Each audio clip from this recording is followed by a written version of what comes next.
Shalom, puji Tuhan. Pada hari ini kita akan ibadah masuki hari Minggu, di mana kita mau mempersiapkan hati kita, mempersiapkan hidup kita untuk menerima berkat firman Tuhan. Mari kita tundukkan kepala, kita berdoa. Tuhan Yesus, terima kasih untuk berkat firman-Mu yang kami percaya ketika kami menerimanya dengan hati yang terbuka dan Kau memeteraikan semua itu dalam kehidupan kami, Tuhan, maka kami akan Kau mampukan untuk menjadi pelaku-pelaku firman, dan itu akan membuat kehidupan kami menjadi lebih baik. Tuhan, berkati setiap daripada kami percaya firman-Mu akan mengubahkan kehidupan kami yang mendengarnya. Dalam nama Yesus Kristus Tuhan, kami mengucap syukur, kami berdoa. Haleluya, amin. Shalom, puji Tuhan. Memang kehidupan tidak selalu mulus ya, tapi kami percaya dan saya pribadi percaya bahwa ketika kita betul-betul sungguh-sungguh mengikut Tuhan dan kita menjadi pelaku-pelaku daripada firman Tuhan, maka kehidupan kita akan menjadi lebih baik. Akhir-akhir ini saya melihat begitu banyak hal-hal yang mungkin kadang tidak sesuai dengan hati kita semua ya. Dalam hal ini saya mau berbicara mengenai bagaimana kita melihat bahwa banyak anak-anak Tuhan yang mungkin mereka tidak sepaham ya, karena mungkin perbedaan doktrin, perbedaan pengajaran sinode dan kepercayaan dalam konteks liturgi gereja, tata cara gereja dan lain sebagainya, sehingga membuat ketika kita membaca melalui medsos, mungkin mendengar melalui medsos juga bahwa banyak terjadi saling menyalahkan, saling membenarkan diri ya. Yang satu ngomong saya lebih benar, yang satu lagi ngomong itu sesat dan lain sebagainya. Maka saya tergelitik untuk mengingatkan setiap daripada kita akan firman Tuhan di Kolose 3 ayat 16, di mana kita akan belajar bagaimana sebetulnya Tuhan mau kita menyikapi perbedaan-perbedaan terjadi di dalam kekristenan ya. Karena memang semua itu Tuhan izinkan terjadi, dan Tuhan izinkan terjadi bukan dengan tujuan supaya kita tercerai-berai, tapi dengan tujuan supaya kita saling melengkapi ya. Sama seperti kita kalau bicara kita ini seluruh tubuh, Kristus adalah kepala, mungkin kita adalah bagian dari anggota tubuh yang mana saling melengkapi satu sama lainnya. Tapi yang terjadi di luaran, saya melihat, saya membaca, saya mendengar, menyalahkan pengajaran lain dan membuat akhirnya terjadi satu pemikiran yang mungkin agak kurang tepat ya sebagai anak Tuhan. Sebagai contoh seperti ini, semisalnya kalau kita ini seorang pemimpin di dalam gereja kita dan kita mengajar sesuatu yang sifatnya menimbulkan syak atau membuat orang yang mendengar pengajaran kita, yang mengikut percaya dengan kita, akhirnya membuat mereka berpikiran negatif terhadap ajaran agama Kristen yang lainnya. Dan itu akhirnya menjadikan mereka yang mendengar kita itu punya satu antipati ya, atau satu negatif thought atau pemikiran yang tidak positif terhadap ajaran yang lainnya. Padahal itu kalau secara global, secara kekristenan dunia, sama-sama diterimanya di masyarakat dunia. Jadi istilahnya misalnya kalau saya bicara perbedaan antara Injili, karismatik, dan mungkin Katolik dan banyak pengajaran-pengajaran lain yang satu konsepnya adalah tetap percaya Yesus Kristus adalah Tuhan dan Juru Selamat, dan keselamatan hanya ada di dalam Yesus. Tanpa melalui Dia tidak ada keselamatan. Nah, ketika kita percaya dengan satu hal itu dan mungkin kita menganut paham atau pengajaran yang tidak sama, itu bukan berarti yang lainnya salah, kita lebih benar, yang lainnya lebih benar, kita lebih salah. Enggak. Semuanya baik di hadapan Tuhan karena Tuhan izinkan itu terjadi. Mari kita membaca firman Tuhan di Kolose 3 ayat 16. Dikatakan seperti ini, saudara. Hendaklah perkataan Kristus diam dengan segala kekayaannya di antara kamu, sehingga kamu dengan segala hikmat mengajar dan menegur seorang akan yang lain dan sambil menyanyikan mazmur dan puji-pujian dan nyanyian rohani, kamu mengucap syukur kepada Allah di dalam hatimu. Nah, ini saya ingin melihat yang tadi awal tadi katakan, hendaklah perkataan Kristus diam dengan segala kayanya di antara kamu. Itu sebenarnya in you, di dalam kita. Jadi di sini dikatakan perkataan Kristus itu hendaknya diam di dalam kita. Apa yang dimaksud dengan perkataan Kristus? Ini penting, saudara. Sama seperti kalau kita bahas di Roma 10 ayat 17 dikatakan iman timbul dari pendengaran akan firman Kristus, ya. Khusus dikatakan Kristus atau Kristos yang diurapi. Bukan firman Allah, bukan firman Tuhan, tapi firman Kristus secara khusus. Kenapa? Karena sebetulnya iman kita itu timbul. Kenapa? Karena ketika kita mendengar mengenai Kristus, iman kita timbul. Apa yang dimaksud Kristus? Kenapa tidak Allah saja loh? Seluruh firman yang di dalam Alkitab adalah firman Allah. Tetapi ada beberapa firman itu mengarah kepada Kristus Yesus. Itu yang dimaksud dengan firman Kristus. Di mana kita kalau melihat perjanjian lama dari kitab Kejadian sampai Maleakhi, itu banyak dari kitab-kitab nabi-nabi itu, baik nabi besar maupun nabi kecil maupun Mazmur, itu semua mengarah kepada nubuatan bahwa Kristus itu akan lahir, Mesias akan lahir untuk menjadi juru selamat dunia, juru selamat kita semua yang percaya, beriman kepadanya. Dan itu digenapi dengan kelahiran Tuhan Yesus, kematian yang di atas kayu salib, dan kenaikannya di sorga, dan pencurahan Roh Kudus. Nah, ini yang kita harus mengerti. Ketika Tuhan ngomong, firman mengatakan hendaklah perkataan Kristus diam dengan segala kayanya di dalam kita. Itu berarti apa? Sama seperti di Yohanes, dikatakan di Yohanes 15 ayat 8 ya. Yohanes 15 ayat 8 itu mengatakan dia tinggal dalam kita dan kita tinggal dalam dia, ya. Maka apapun yang kita minta, kita akan menerimanya, ya. Saya bacakan ya. Yohanes 15 ayat 7. Jikalau kamu tinggal dalam aku dan firmanku tinggal di dalam kamu, mintalah apa saja yang kamu kehendaki dan kamu akan menerimanya. Ya, ini Tuhan Yesus yang ngomong, firmanku, punya huruf besar, firmannya Tuhan Yesus atau Kristus. Yesus itu tinggal di dalam kita, maka apapun yang kita kehendaki, mintalah dan kita akan menerimanya. Amin. Ya, ini penting saudaraku, perkataan Kristus. Jadi apa maksudnya perkataan Kristus, Pak? Supaya apa? Supaya segala sesuatu yang mengenai Kristus itu sudah menjadi satu dengan kehidupan kita. Artinya apa? Kita mengerti sekali. Ya, ada 3 poin yang kita harus mengerti mengenai perkataan Kristus. 1, bahwa keselamatan ini adalah kasih karunia, saudara. Keselamatan bukan hasil usaha kita sendiri. Bukan ngomong, oh kalau pengajarannya si A itu lebih benar daripada pengajarannya gereja B. Sehingga apa? Gereja A itu selamat, gereja B tidak selamat. Bukan seperti itu, saudara. Karena keselamatan itu bukan karena apa yang kita perbuat, apa yang saudara dan saya perbuat. Tapi keselamatan terjadi karena apa yang telah Kristus perbuat di atas kayu salib dan respon kita dengan iman, percaya, maka itulah kasih karunia dan anugerah. Oleh sebab itu tidak ada yang dikatakan, oh kamu lebih suci dari si B ya, si C lebih baik daripada si D dalam arti konteks keselamatan. Enggak, saudaraku, karena keselamatan itu adalah kasih karunia, kekudusan saudara, kelebih salehan saudara daripada teman yang lain itu tidak membuat saudara lebih selamat. Karena keselamatan itulah hak prerogatif daripada Allah yang telah dinyatakan dengan iman kita kepada Kristus Yesus yang telah mati di atas kayu salib sebagai juru selamat penebus kita, yang menyatakan bahwa ketika kita beriman kepadanya kita akan selamat dan hidup kekal bersama-sama dengan Yesus.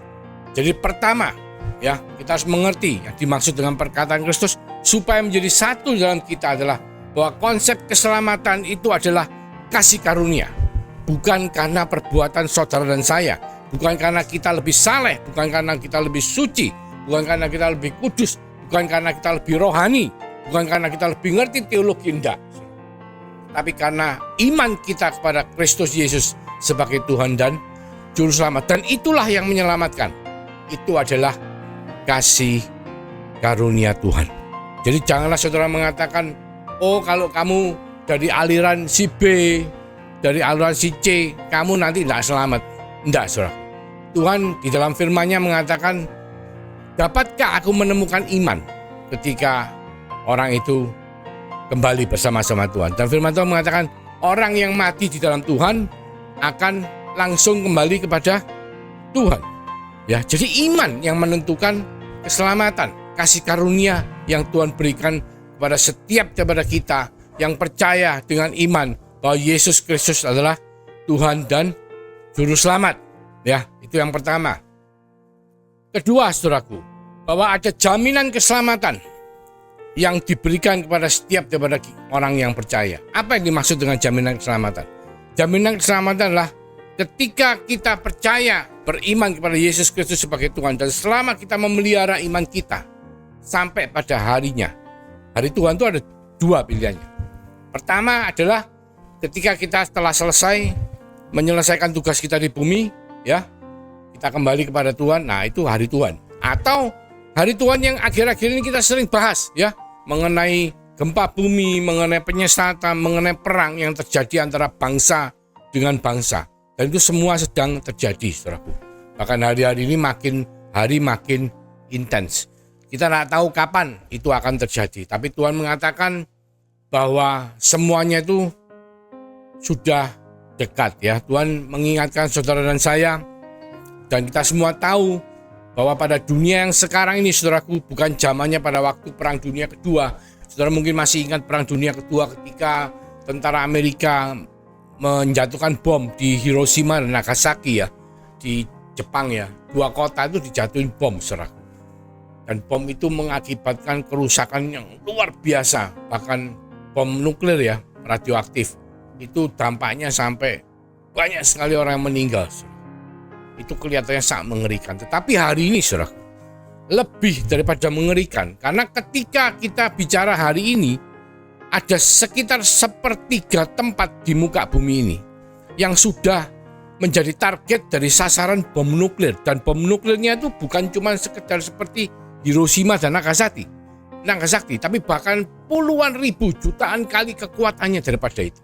Jadi ketika satu negara memencet bom nuklir untuk menyerang negara lain, dan itu akan diikuti oleh pembalasan dari setiap negara yang punya kekuatan senjata nuklir, dan dalam hitungan menit, puluhan menit mungkin, itu kita bicara 1/3 dari tempat di bumi ini saling kena serangan bom nuklir. Dan itu kita bisa bayangkan dampaknya. 1/3 dari penduduk, dan itu bukan 1/3 di padang gurun, saudaraku, di lautan yang kosong, tapi kita bicara di tempat-tempat yang padat sekali penduduknya. Dan yang kurang mengenakkan itu terakhir ini, negara-negara yang biasanya punya senjata nuklir itu mereka punya annual meeting tahunan. Setiap tahun mereka ketemu, mereka sepakat menandatangani fakta, ya, perjanjian bahwa mereka tidak akan menggunakan senjata nuklir mereka untuk perang atau menyerang negara lain. Tetapi tahun ini, saudara, mereka tidak mau berkumpul. Dan kita semua tahu situasi lagi panas sekali, ya. Terlepas daripada perang di Ukraina Rusia atau juga perang di Gaza, ya, antara Palestina Hizbullah dengan Israel. Tapi Israel bahkan terakhir mendapat ancaman serangan balasan dari negara Iran dan negara-negara sekutu Iran lainnya. Yang mana kita semua tahu bahwa kalau Iran itu punya nuklir, dan Israel juga punya, dan Iran juga didukung oleh beberapa kekuatan lain yang juga mereka rata-rata punya nuklir, ya. Nah, ini semua hal ini tidak kita harapkan, tapi semua telah ditulis di Alkitab bahwa bangsa akan perang melawan bangsa, dan bahwa ini adalah tanda-tanda sudah mendekati. Memang tidak ada yang tahu, cuman tanda-tandanya kita bisa lihat. Oleh karena itu, saudaraku, sekali kita tetap percaya kepada Yesus, sekali Yesus, kita tetap Yesus. Ya, seperti lagunya mengatakan, I have decided to follow Jesus, no turning back, no turning back. I have decided to follow Jesus, no turning back, no turning back. Itu adalah janji yang saudara dan saya harus kita ikrarkan kepada Tuhan. tetap setia sampai pada akhirnya, maka jaminan keselamatan itu akan menjadi bagian daripada saudara dan saya yang memelihara iman kita dan tetap hidup di dalam Dia. Itu yang kedua. Tadi yang pertama kita bicara bahwa keselamatan adalah kasih karunia anugerah. Yang kedua, bahwa ada jaminan keselamatan bagi orang yang beriman, percaya kepada Yesus Kristus sebagai Tuhan dan Juru Selamat. Yang ketiga, saudara. Nah, mungkin sebelum yang ketiga ya. Yang dimaksud dengan jaminan keselamatan itu seperti ini, saudara. Sebab kadang-kadang kita tuh berpikir, saya selamat enggak ya? Nah, misalnya gini, misalnya kita berbuat dosa ya. Namanya manusia pasti dalam keseharian kehidupan kita di alam dunia yang natural ini pasti kita bisa melakukan kesalahan karena dosa itu identik dengan kesalahan atau hamartia atau miss the target. Contoh seperti ini, misalnya kita berbohong ya. Di dalam hukum Taurat dikatakan berbohong adalah dosa. Dan kalau kita mengikuti hukum Taurat, upah dosa adalah maut. Nah, gimana Pak kalau tiba-tiba misalnya saya ini habis berbohong, terus saya ini mungkin habis nipu uangnya orang, terus saya ini belum berdoa minta ampun sama Tuhan, tahu-tahu kiamat, tahu-tahu hari Tuhan terjadi, tahu-tahu saya dipanggil pula, apakah saya masih selamat? Nah ini loh, banyak dari kita mungkin sering mempertanyakan hal itu, tidak yakin selamat enggak. Ya, oleh karena itu Tuhan mengingatkan bahwa ada jaminan keselamatan dan ada dosa yang tidak membawa maut. Tuhan mengatakan itu. Ya, di 1 Yohanes 5 ya. Saudara bisa baca nanti. Ada dosa yang tidak mendatangkan maut. Loh, berarti ada dosa yang mendatangkan maut. Oh iya. Dosa yang mendatangkan maut adalah dosa yang membuat saudara dan saya tidak percaya kepada Yesus Kristus sebagai Tuhan dan Juru Selamat. Dosa apakah itu?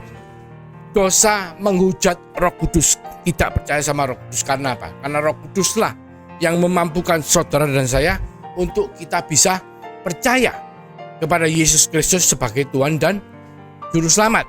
Oleh karena itu Tuhan mengatakan ada jaminan keselamatan. Kenapa? Karena setiap orang percaya beriman kepada Yesus Kristus sebagai Tuhan dan Juru Selamat, ya, itu mendapat meterai Roh Kudus.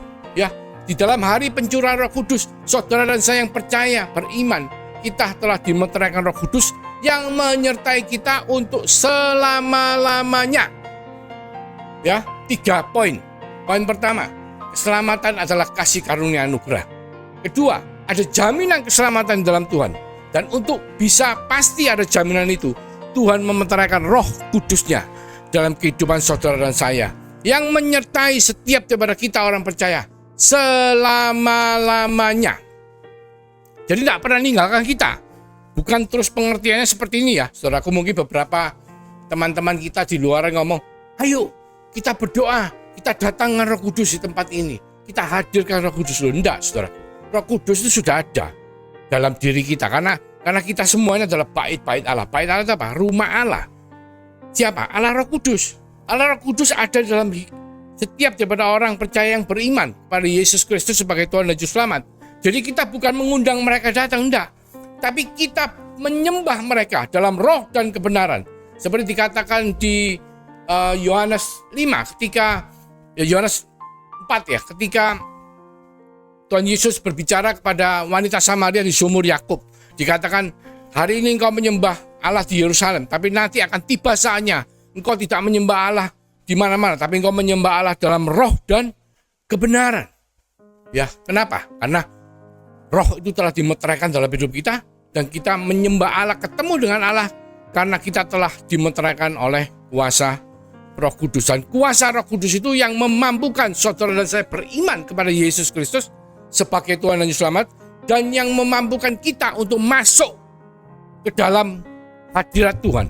Jadi kalau dulu kita berdoa menebus dosa, doa kita akan sampai kepada hadirat Allah. Karena apa? Doa-doa kita itu dibawa oleh imam-imam besar dengan persembahan darah, persembahan domba, darahnya dibawa untuk disaputkan di atas tutup pendamaian. Supaya apa? Supaya doa kita didengar oleh Allah. Itu sebelum perjanjian baru, saudara. Tetapi dengan kematian Yesus Kristus di atas kayu salib, yang namanya tabut, yang namanya tirai yang memisahkan ruang kudus dengan ruang maha kudus, itu telah terbelah menjadi dua dari atas ke bawah. Dan langsung saudara dan saya ketika kita berdoa kepada Tuhan, maka hadirat Tuhan, kita langsung masuk menghadap kepada hadirat Tuhan. Karena apa? Karena meterai Roh Kudus itu telah mendamaikan saudara dan saya. Karena darah Yesus, kasih karunia anugerahnya telah membuat kita layak untuk menghampiri tahta Allah, untuk menghampiri kasih karunia yang Tuhan berikan kepada setiap daripada kita yang beriman. Dan itu adalah hal yang sangat penting. Jadi kalau kita baca kembali ya, Kolose 3 ayat 16 ini sebetulnya artinya sangat dalam ya. Dan kita harus sebaiknya kita mengerti dengan penuh dan kita mempraktekkan dalam kehidupan kita. Mari saya ulang sekali lagi ya. Hendaklah perkataan Kristus, apa yang kita mengerti mengenai tadi, mengenai keselamatan adalah kasih karunia anugerah, ada jaminan keselamatan, dan juga ada meterai Roh Kudus yang menyertai kita untuk selama-lamanya. Diam dengan segala kekayaannya di dalam kita. Jadi kita betul-betul percaya firman Tuhan itu adalah ya dan amin. Sehingga apa? Sehingga kamu dengan segala hikmat mengajar dan menegur seorang akan yang lain, dan sambil menyanyikan mazmur dan puji-pujian dan nyanyian rohani, kamu mengucap syukur kepada Allah di dalam hatimu. Jadi kita mengajar ya dan menegur, bukan menghujat, bukan menghakimi. Kita mengajar menegur sambil menyanyikan mazmur. Itu maksudnya apa? Jadi kita melakukan semua itu dengan baik, dengan sukacita, dengan hormat, dengan puji-pujian dan dalam nyanyian rohani. Kita semua mengucap syukur kepada Allah di dalam hati kita. Jadi bukan menghakimi saudara kita atau menyalahkan mereka, membenarkan kita, mengatakan mereka sesat, mengatakan kita benar. Tetapi kita melakukan semua itu karena apa? Karena Roh Allah yang ada dalam diri kita membuat kita bisa memberikan pengajaran yang baik, pengertian yang benar mengenai perkataan Kristus. Ya, bahwa kasih karunia keselamatan itu diberikan kepada saudara dan saya. Bukan karena usaha kita selamat, tapi karena usaha Tuhan dan respon kita melalui iman. Bahwa kita boleh menerima kasih karunia anugerah keselamatan daripada Tuhan. Dan juga ada jaminan keselamatan buat saudara dan saya. Jadi ngomong saudaraku, meskipun saudara mungkin tidak ikut sekolah teologi, mungkin saudara tidak mengerti banyak mengenai firman Tuhan, tapi saudara beriman. Dan saudara melakukan kehidupan saudara sesuai dengan iman saudara. Jadi mungkin kadang-kadang ngertinya sedikit salah misalnya. Tapi selama iman itu ada dalam diri kita, ada jaminan keselamatan. Karena apa? Karena Roh Kudus telah dimeteraikan dalam kehidupan saudara dan saya. Meterai Roh Kudus itu adalah jaminan. Meterai Roh Kudus adalah sesuatu yang membuat kita mengalami kelahiran baru di dalam Tuhan. Dan itu semua yang menyelamatkan kita ketika hari Tuhan itu tiba. Oleh karena itu saudaraku, janganlah kita menghakimi saudara kita. Janganlah kita membuat seakan-akan mereka itu salah dan kita yang lebih benar. Seakan-akan ajaran kita yang benar dan mereka tidak selamat. Oh enggak, saudara. Tuhan mengatakan ajar dan tegur seseorang akan yang lain dan sambil menyanyikan mazmur dan puji-pujian dan nyanyian rohani. Kita semua mengucap syukur kepada Allah di dalam hati kita. Ini penting karena apa? Karena ayat ini kalau kita baca ya di Mazmur 100 ayat 4, ayat ini sebetulnya artinya adalah bahwa Tuhan itu ingin kita itu hidup di dalam sekitaran atau pelataran daripada bait Allah. Ya, dikatakan di sini Mazmur 100 ayat 4, firman Tuhan mengatakan, masuklah melalui pintu gerbangnya dengan nyanyian syukur, ke dalam pelatarannya dengan puji-pujian, bersyukurlah kepadanya dan pujilah namanya. Ya, jadi ketika kita masuk ke dalam bait Allah, di pelataran bait Allah, di halamannya, itu kita membuka pintu gerbangnya dengan ucapan syukur. Jadi Tuhan minta kita itu mempunyai kehidupan yang selalu mengucap syukur, mempunyai kehidupan yang dipenuhi oleh ucapan syukur, dan kita mengerti bahwa semua ini adalah karena kasih karunia anugerah Tuhan, bukan karena kebaikan kita. Karena Tuhan menyelamatkan kita ketika kita masih berdosa, Ketika saudara dan saya masih berdosa, Tuhan sudah mau menyelamatkan kita. Bukan karena kita saleh, bukan karena kita kudus, tapi karena Tuhan mengasihi setiap daripada kita. Oleh karena itu Tuhan mengingatkan supaya kita memiliki kehidupan yang dipenuhi oleh ucapan syukur. Nah, dikatakan seperti ini, kita masuk ke dalam pelatannya dengan puji-pujian.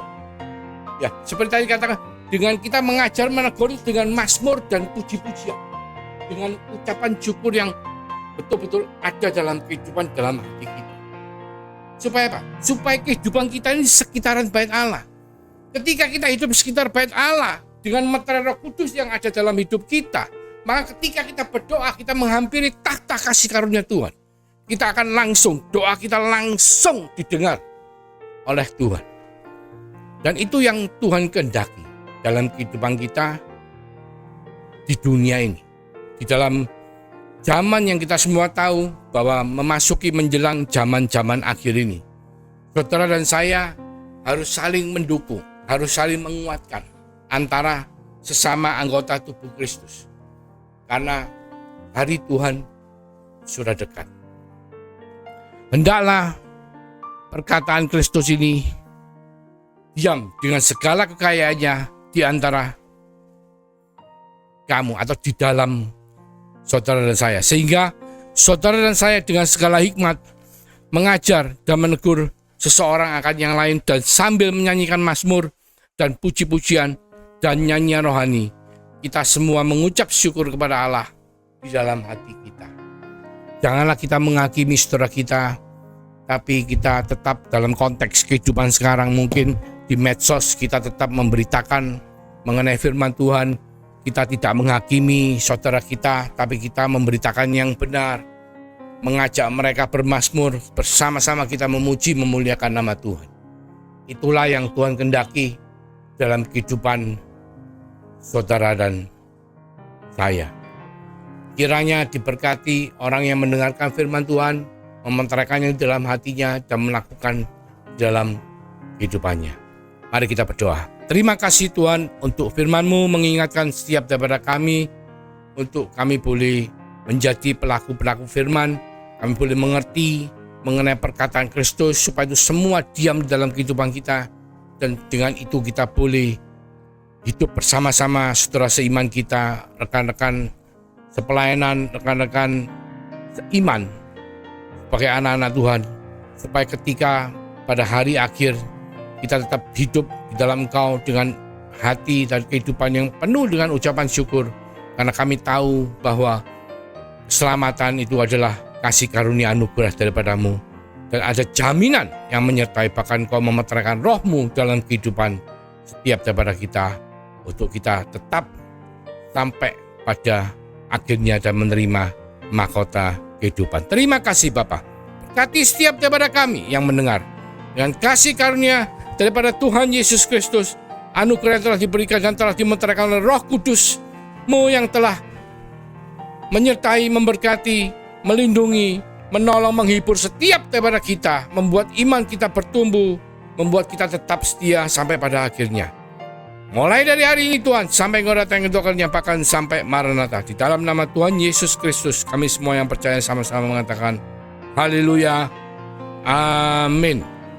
Tuhan Yesus memberkati.